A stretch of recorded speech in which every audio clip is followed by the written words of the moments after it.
Yeah. Some people are gonna be pretty pissed about this.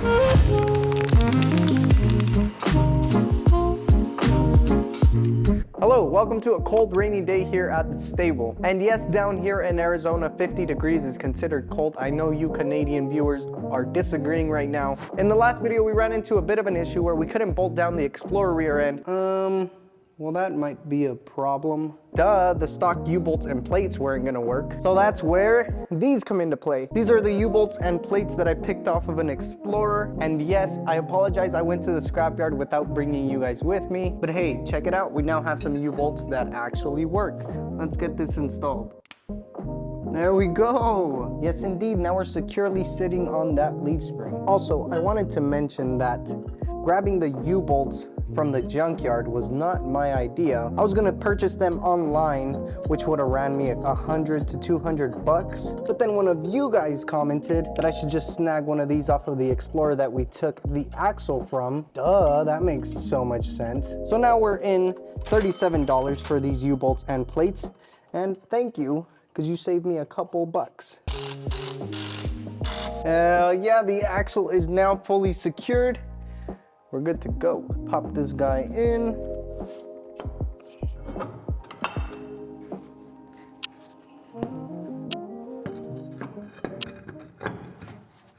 Oh my God. Don't tell me we have this issue again. Oh, fuck. The center bore for these wheels are once again too small. This thing does not go in to this thing. Well, so much for that. Well, since we can't put it back on the tires for it to sit on its own weight, the next best option is, you guessed it, some jack stands. Well, it's time for the Seagull jack, and if you don't know why I call it a Seagull jack, you're about to find out.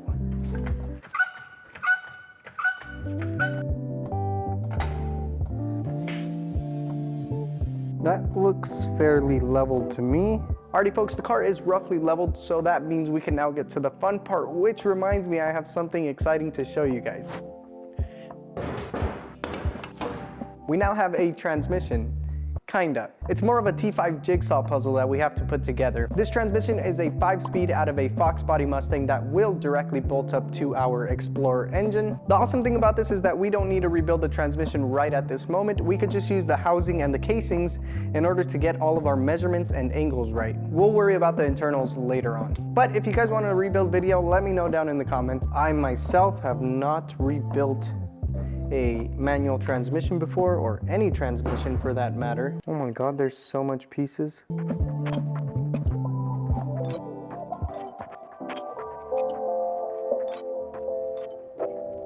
Okay, so we have all the parts laid out. We have all of our gears right here, our bearings and races, whatever these things are, as well as the spacers and retaining rings, and some wearable items. I'm not a very big puzzle guy, but this is something I'm very excited to rebuild. Uh-oh, that looks expensive. So while I was taking a look at the counter shaft inside this transmission, I noticed that this tooth right here was broken. And the issue with this one being cracked is we can't just replace that one gear. This whole counter shaft has to be replaced. What can you do? But once again, we aren't rebuilding the transmission at this time. We just need the shell of the transmission, the essence of the transmission. So we'll worry about that later. I can't even tell you guys how excited I am that we have this transmission, because this would be the first manual transmission that I've had in a classic Mustang. All the other Mustangs that we've had have had the C4 automatic transmission, which, I mean, it's a good transmission, but nothing beats a manual. And by nothing beats a manual, I mean the fun factor. If I were to choose between a T5 manual transmission or a C4 automatic transmission, I would obviously go with the T5. I can just think of how fun this Mustang is going to be with the combination of a manual transmission, upgraded front suspension, a LSD rear end with a 3.73 gear ratio. These are basically all ingredients to a fun sandwich. What if we change the What if we change the Mustang name to Fun Sandwich? Oh God. I had to install this piece before installing the tail housing. Why didn't one of you guys tell me? All right, we're back in business. With the transmission case now assembled, we can move our attention to the 5-liter 302. All right. Also got an engine leveler because odds are we're gonna have to make quite a bit of adjustments. And we're free. Now that I'm looking at it, I probably should have bolted the chains onto the engine mount holes. Right now we're mounted from corner to corner, but as you can see, the engine looks leveled right here. But if we look at it through the front, we can see that this side is a little bit lower. We're just gonna drop it and correct it on the ground.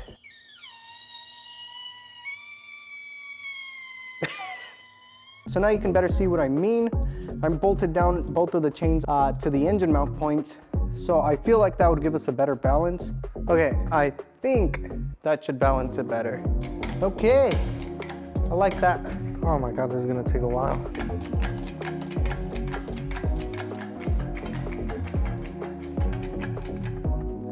Oh, wait, why did I pick it up?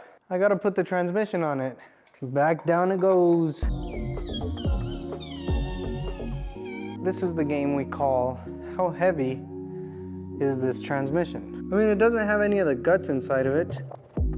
Oh, not that bad. Oh, okay, it's getting heavy now. Yeah, right? Enough messing around. Now I'm out of breath.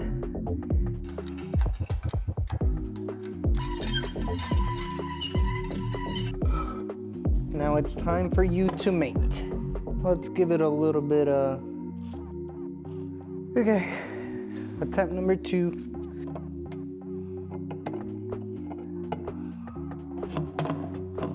Okay, I think we're in business. It's not really necessary to put all the bolts in at this point, but I'm gonna do it anyway.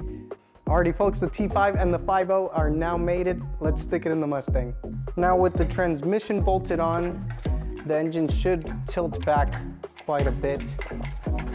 It's a little more tilted than I want it. All right, so we've adjusted the chain links once again. We want a little bit of tilt backwards to help us push that transmission in, but not too much. Okay, one of the things I should have done beforehand is drain the fluid, because now it's pooping all over the place. No! This is ridiculous. All right, I don't care how tilted it is anymore. We're just gonna roll with it. I think it'll clear. It's gonna go. Yeah! Jesus, it's so dramatic.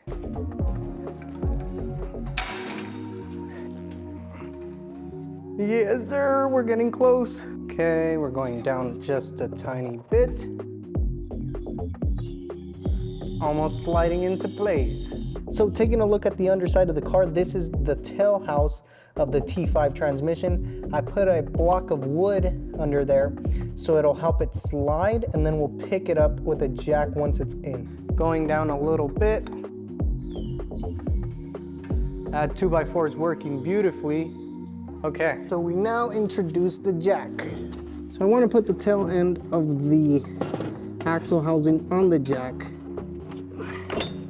Okay, going to pick up the tail end in order for the engine cross member to clear.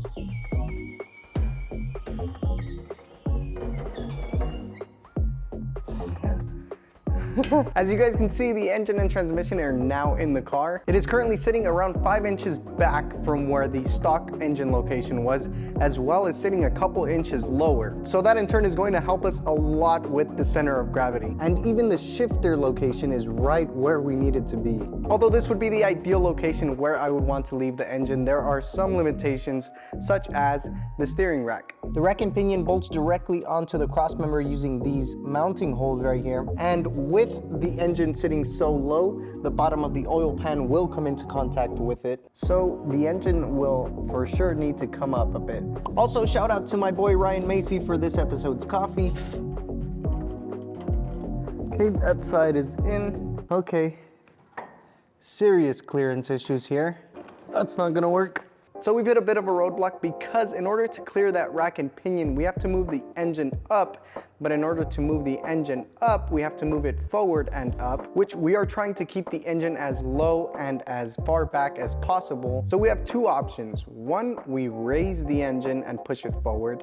And two, we notch the firewall. So right here, you can better see what I'm talking about. We have to move the engine up, but in order to do that, we have to clear the bell housing back here, so we have to push it forward. Also, I forgot to mention, this stick right here is to give me the center line from the center of the radiator support to the center of the cowling, so I know where to center the engine. I'm not too sure what to do here because in this position right now, it is almost near stock, which is okay, but we're going for some kind of improvement. We didn't do all this just for us to set the engine in the stock location. So I'm not opposed to the idea of trimming the firewall. That would add a whole lot more work to it, which would mean we push back the day that we actually get to drive it. And for those of you thinking, is it really going to be worth it moving it a couple inches backwards?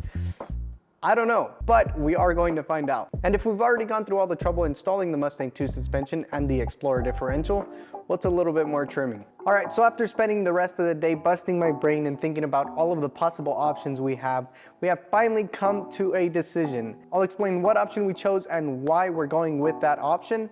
But first, I wanted to invite you guys to our flight club on Patreon. It really helps out the channel a ton. You guys know that we work here as fast as we can afford, so having your guys' support really helps us pump out these videos. With that being said, let's get into what is the next step for this pony. So my initial plan was to just cut out this entire heater box hump. As you can see, this hump has 3 different levels to it.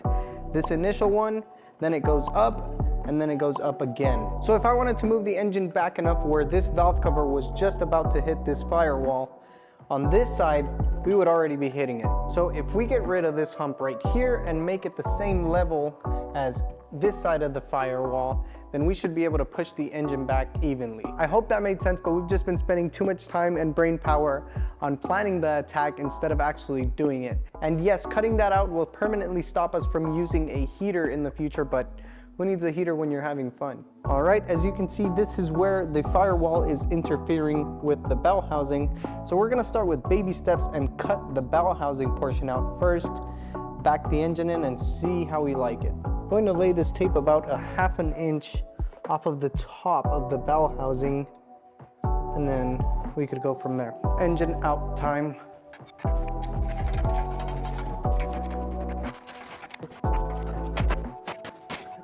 All right, so the idea is I'm going to make 2 cuts and then fold the piece upwards so we can reuse a bit of that factory sheet metal.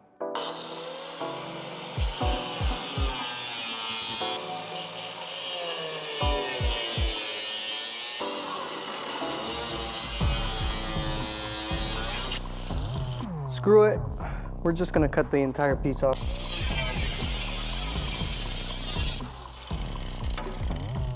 All right, after a very ugly cut, let's put the engine back in.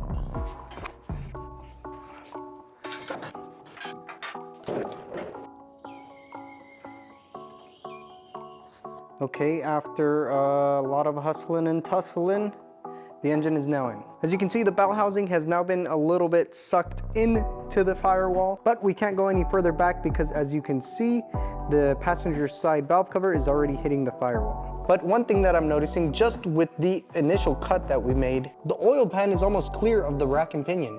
I think 1 or 2 inches back is where we want to stop. I mean, we could take the engine back as far as we really want, but we also want to be able to service the engine, and if the valve covers are tucked into the firewall, we don't really have a lot of access.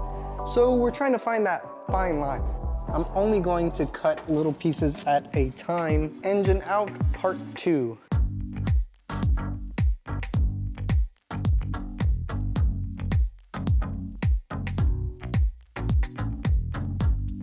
If I cut out only what the engine needs, then we're left with this hole that's unusable anyway, so we might as well cut more off, right? Honestly, screw it. Cut now, think later.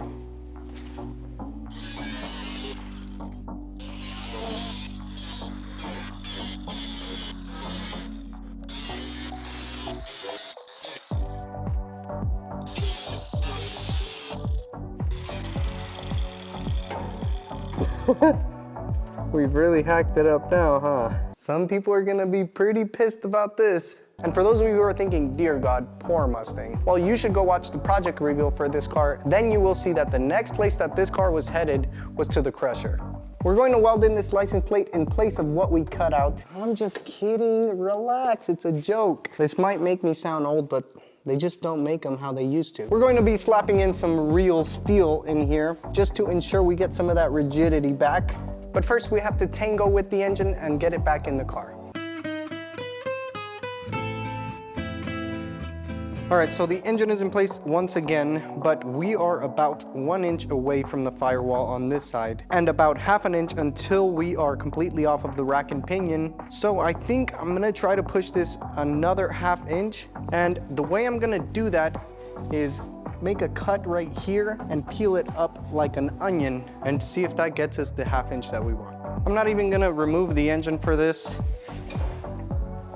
I'm just gonna pull it back.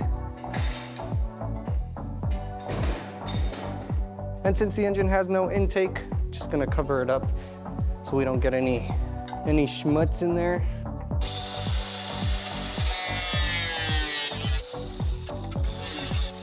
Nope, this isn't pretty, but pretty is not what we're going for.